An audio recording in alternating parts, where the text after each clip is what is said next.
This episode of Another World Audiobooks is brought to you by Aaron, Etiosa, Marissa, and John. Thank you guys for supporting the podcast with your generous donations. If you want to support the podcast, just go to anchor.fm/anotherworldaudiobooks and click on support this podcast. Alrighty, welcome guys. Welcome to another episode of Another World Audiobooks. I gave a little tease to what's coming up. I'm so excited about it. Cannot wait to show you guys. In case you missed it, and I don't know how you would have missed it because you kind of got to listen to the previous chapter before you listen to this chapter. If you're skipping chapters, what are you doing? Come on. But no, last episode was, if you didn't maybe listen to the end of the outro.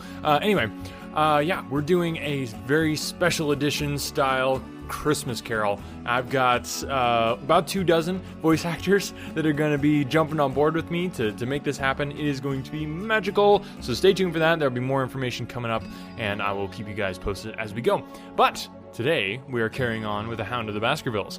Alright, so yeah, I guess without further ado, I'm just so hyped up about all that other stuff. Here we go. I give you the next chapter of the Hound of the Baskervilles. Chapter 11. The Man on the Toll. The extract from my private diary, which forms the last chapter, has brought my narrative up to the 18th of October, a time when these strange events began to move swiftly towards their terrible conclusion. The incidents of the next few days are indelibly graven upon my recollection, and I can tell them without reference to the notes made at the time. I start then from the day which succeeded that upon which I had established two facts of great importance. The one, that Mrs. Laura Lyons of Combe Tracy had written to Sir Charles Baskerville and made an appointment with him at the very place and hour that he met his death. The other, that the lurking man upon the moor was to be found among the stone huts upon the hillside. With these two facts in my possession, I felt that either my intelligence or my courage must be deficient if I could not throw some further light upon these dark places.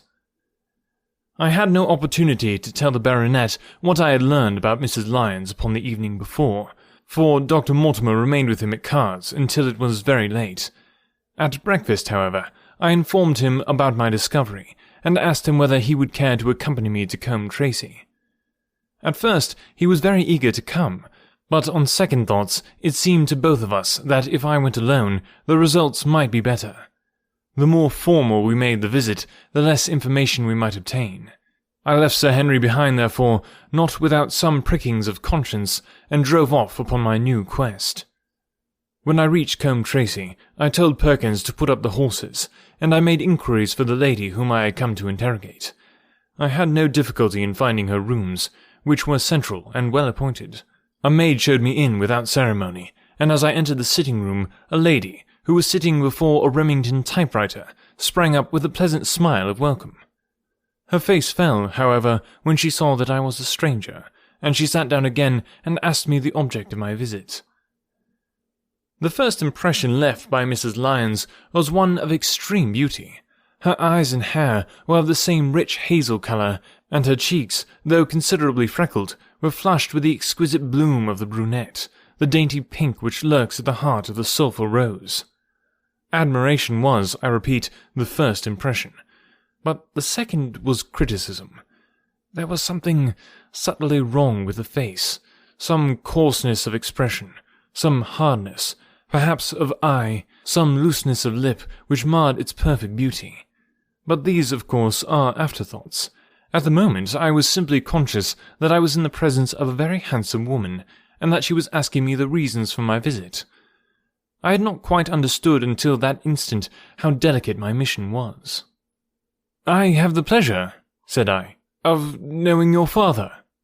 It was a clumsy introduction, and the lady made me feel it. "There is nothing in common between my father and me," she said. "I owe him nothing, and his friends are not mine. If it were not for the late Sir Charles Baskerville and some other kind hearts, I might have starved for all that my father cared." "It was about the late Sir Charles Baskerville that I have come here to see you." The freckles started out on the lady's face. "What can I tell you about him?" she asked, and her fingers played nervously over the stops of her typewriter. "You knew him, did you not?" "I have already said that I owe a great deal to his kindness. If I am able to support myself, it is largely due to the interest which he took in my unhappy situation." "Did you correspond with him?" The lady looked quickly up, with an angry gleam in her hazel eyes. "What is the object of these questions?" she asked sharply. "The object is to avoid a public scandal.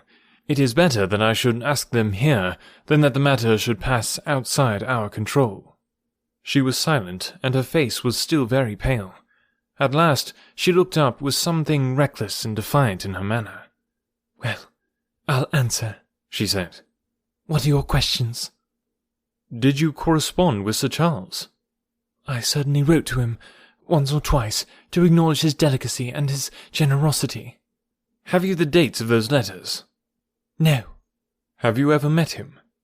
"Yes, once or twice, when he came into Combe Tracy. He was a very retiring man, and he preferred to do good by stealth." "But if you saw him so seldom, and wrote so seldom, how did he know enough about your affairs to be able to help you, as you say that he has done?" She met my difficulty with the utmost readiness. "There were several gentlemen who knew my sad history, and united to help me. One was Mr. Stapleton, a neighbour and intimate friend of Sir Charles. He was exceedingly kind, and it was through him that Sir Charles learned about my affairs." I knew already that Sir Charles Baskerville had made Stapleton his almoner upon several occasions, so the lady's statement bore the impress of truth upon it. "Did you ever write to Sir Charles asking him to meet you?" I continued. Mrs. Lyons flushed with anger again. "Really, sir, this is a very extraordinary question." "I am sorry, madame, but I must repeat it." "Then I answer certainly not." "Not on the very day of Sir Charles's death?" The flush had faded in an instant, and a deathly face was before me. Her dry lips could not speak the "no" which I saw rather than heard. "Surely your memory deceives you," said I. "I could even quote a passage of your letter. It ran, 'Please, please, as you are a gentleman, burn this letter and be at the gate by 10 o'clock. I thought that she had fainted, but she recovered herself by a supreme effort. "Is there no such thing as a gentleman?" she gasped. "You do Sir Charles an injustice. He did burn the letter, but sometimes a letter may be legible even when burnt. You acknowledge now that you wrote it?" "Yes, I did write it," she cried, pouring out her soul in a torrent of words. "I did write it. Why should I deny it? I've no reason to be ashamed of it. I wished him to help me. I believed that if I had an interview I could gain his help, so I asked him to meet me." "But why at such an hour?" "Because I had only just learned that he was going to London next day, and might be away for months. There were reasons why I could not get there earlier." "But why a rendezvous in the garden instead of a visit to the house?" "Do you think a woman could go alone at that hour to a bachelor's house?" "Well, what happened when you did get there?" "I never went." "Mrs. Lyons." "No, I swear it to you on all I hold sacred. I never went. Something intervened to prevent my going." "What was that?" "That is a private matter. I cannot tell it." "You acknowledge, then, that you made an appointment with Sir Charles at the very hour and place at which he met his death, but you deny that you kept the appointment?" "That is the truth." Again and again I cross-questioned her, but I could never get past that point. "Mrs. Lyons," said I, as I rose from this long and inconclusive interview, "you are taking a very great responsibility, and putting yourself in a very false position by not making an absolutely clean breast of all that you know. If I have to call in the aid of the police, you will find how seriously you are compromised. If your position is innocent, why did you, in the first instance, deny having written to Sir Charles upon that date?" "Because I feared that some false conclusion might be drawn from it, and that I might find myself involved in a scandal." "And why were you so pressing that Sir Charles should destroy your letter?" "If you have read the letter, you will know." "I did not say that I had read all the letter." "You quoted some of it." "I quoted the postscript. The letter had, as I said, been burned, and it was not all legible. I ask you once again why it was that you were so pressing that Sir Charles should destroy this letter which he received on the day of his death." "The matter is a very private one." "The more reason why you should avoid a public investigation." I will tell you then. If you have heard anything of my unhappy history, you will know that I made a rash marriage, and had reason to regret it. I have heard so much. My life has been one incessant persecution from a husband whom I abhor. The law is upon his side, and every day I am faced by the possibility that he may force me to live with him. At the time that I wrote this letter to Sir Charles, I learned that there was a prospect of my regaining my freedom, if certain expenses could be met. It meant everything to me, peace of mind, happiness, self-respect, everything. I knew Sir Charles's generosity, and I thought that if he heard my story from my own lips, he would help me. Then how is it that you do not go? Because I received help in the interval from another source. Why then did you not write to Sir Charles and explain this? So I should have done, had I not seen his death in the paper next morning. The woman's story hung coherently together, and all my questions were unable to shake it. I could only check it by finding if she had, indeed, instituted divorce proceedings against her husband at or about the time of the tragedy. It was unlikely that she would dare to say that she had not been to Baskerville Hall if she really had been, for a trap would have been necessary to take her there, and could not have returned to Combe Tracy until the early hours of the morning. Such an excursion could not be kept secret.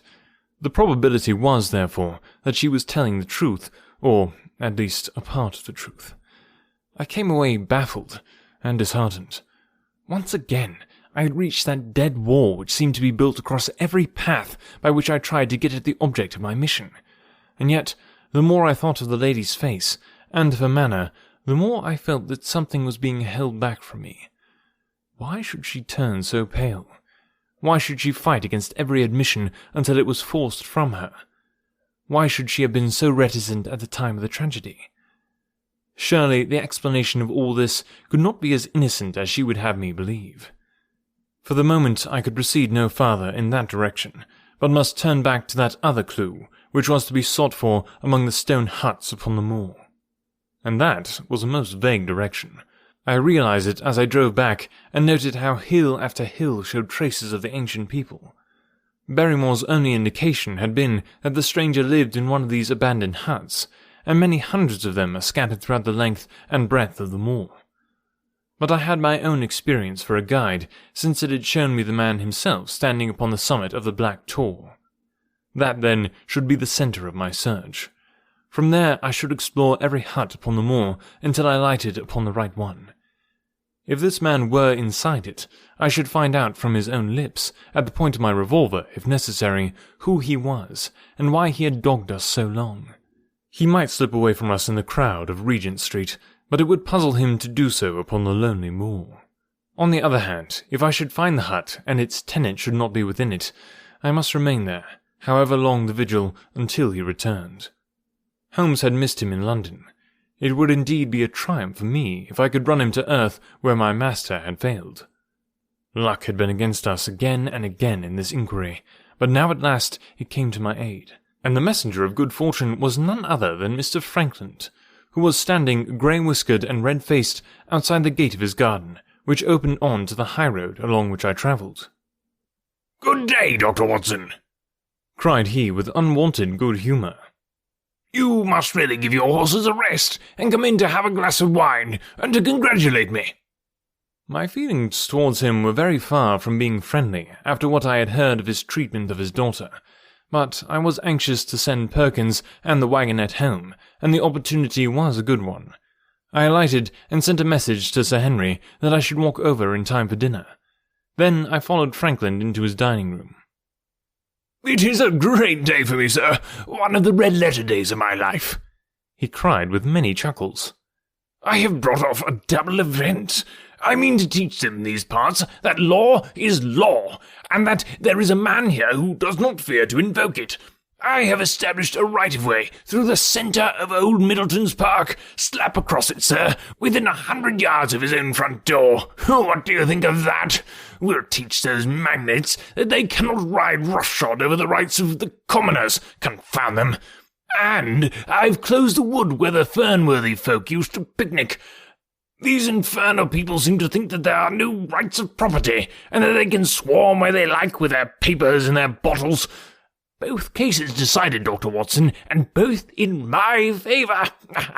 I haven't had such a day since I had Sir John Morland for trespass because he shot in his own warren.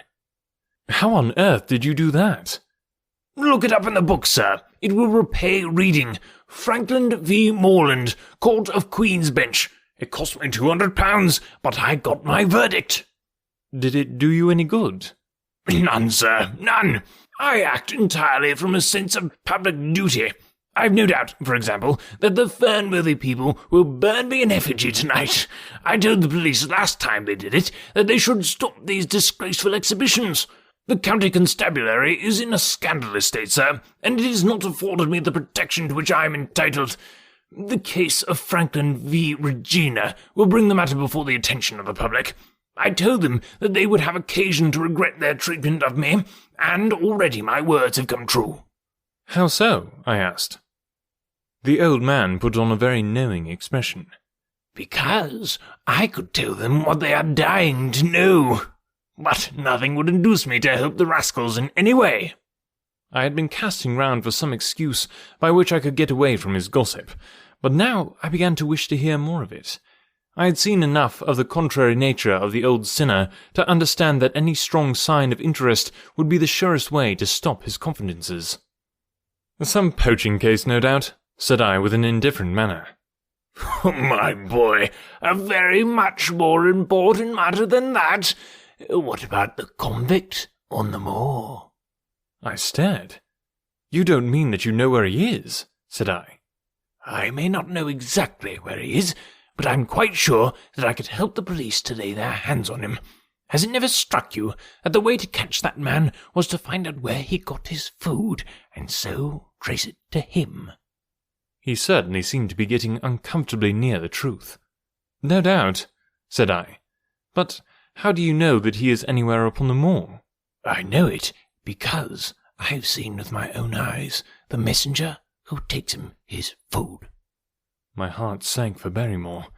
It was a serious thing to be in the power of this spiteful old busybody, but his next remark took a weight from my mind. You'll be surprised to hear that his food is taken to him by a child. I see him every day through my telescope upon the roof.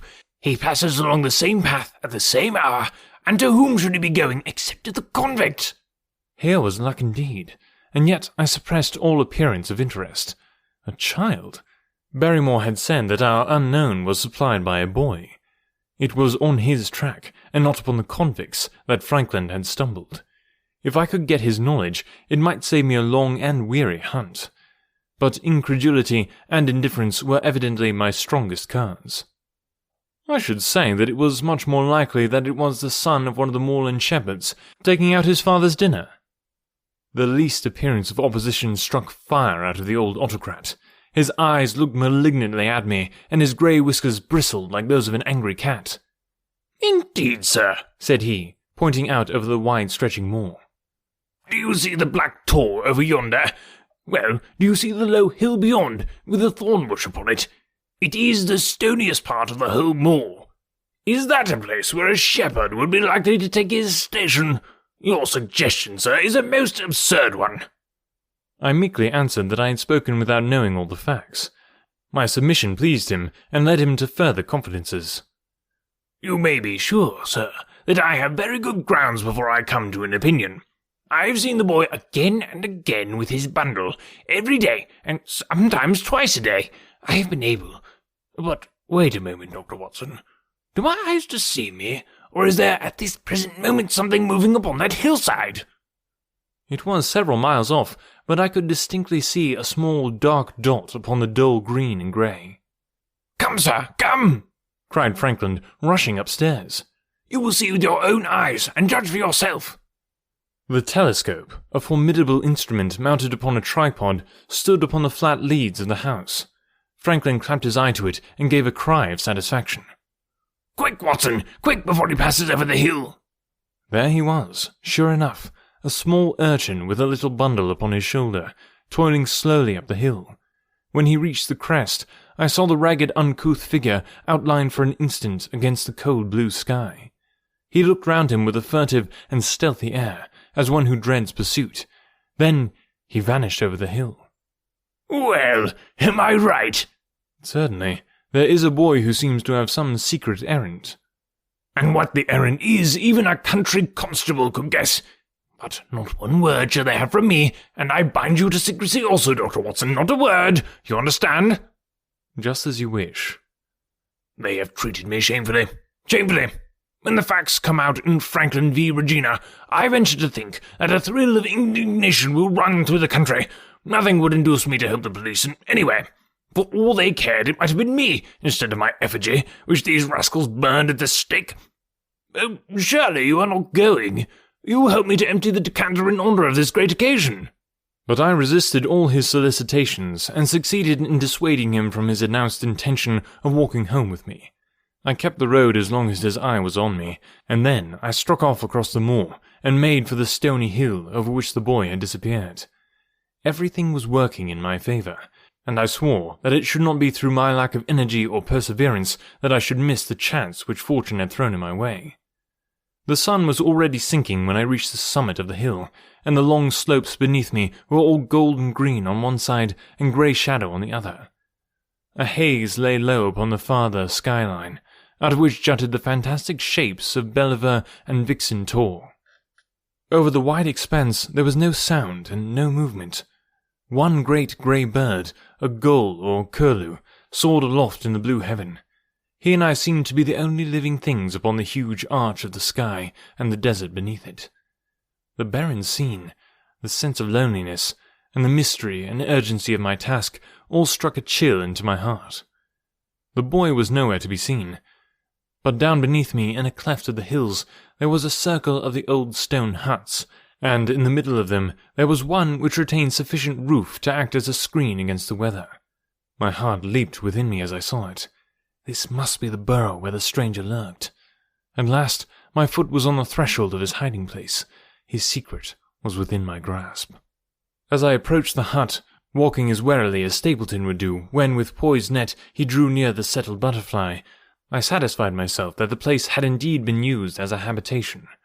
A vague pathway among the boulders led to the dilapidated opening which served as the door. All was silent within.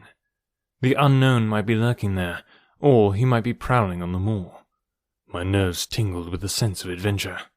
Throwing aside my cigarette, I closed my hand upon the butt of my revolver, and, walking swiftly up to the door, I looked in. The place was empty, but there were ample signs that I had not come upon a false scent. This was certainly where the man lived. Some blankets rolled in a waterproof lay upon that very stone slab upon which the Neolithic man had once slumbered. The ashes of a fire were heaped in a rude grate. Beside it lay some cooking utensils and a bucket half full of water. A litter of empty tins showed that the place had been occupied for some time, and I saw, as my eyes became accustomed to the checkered light, a pannikin and a half-full bottle of spirits standing in the corner. In the middle of the hut a flat stone served the purpose of a table, and upon this stood a small cloth bundle, the same, no doubt, which I had seen through the telescope upon the shoulder of the boy. It contained a loaf of bread, a tin tongue, and 2 tins of preserved peaches.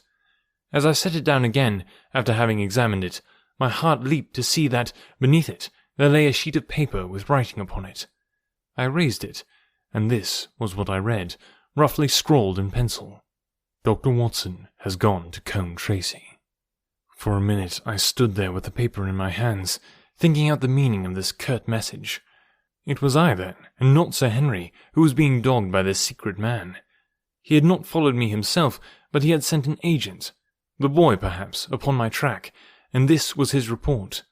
Possibly I had taken no steps since I had been upon the moor which had not been observed and reported. Always there was this feeling of an unseen force, a fine net drawn round us with infinite skill and delicacy, holding us so lightly that it was only at some supreme moment that one realized that one was indeed entangled in its meshes. If there was one report, there might be others, so I looked round the hut in search of them. There was no trace, however, of anything of the kind, nor could I discover any sign which might indicate the character or intentions of the man who lived in this singular place, save that he must be of Spartan habits and cared little for the comforts of life.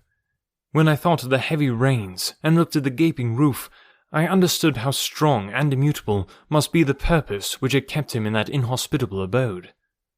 Was he our malignant enemy, or was he by chance our guardian angel? I swore that I would not leave the hut until I knew.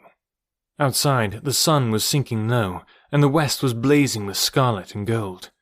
Its reflection was shot back in ruddy patches by the distant pools which lay amid the great Grimpen mire. There were the 2 towers of Baskerville Hall, and there a distant blur of smoke which marked the village of Grimpen. Between the two, behind the hill, was the house of the Stapletons.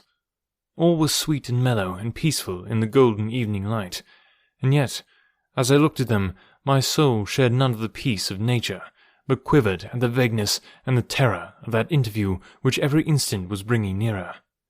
With tingling nerves, but a fixed purpose, I sat in the dark recess of the hut, and waited with sombre patience for the coming of its tenant. And then at last I heard him.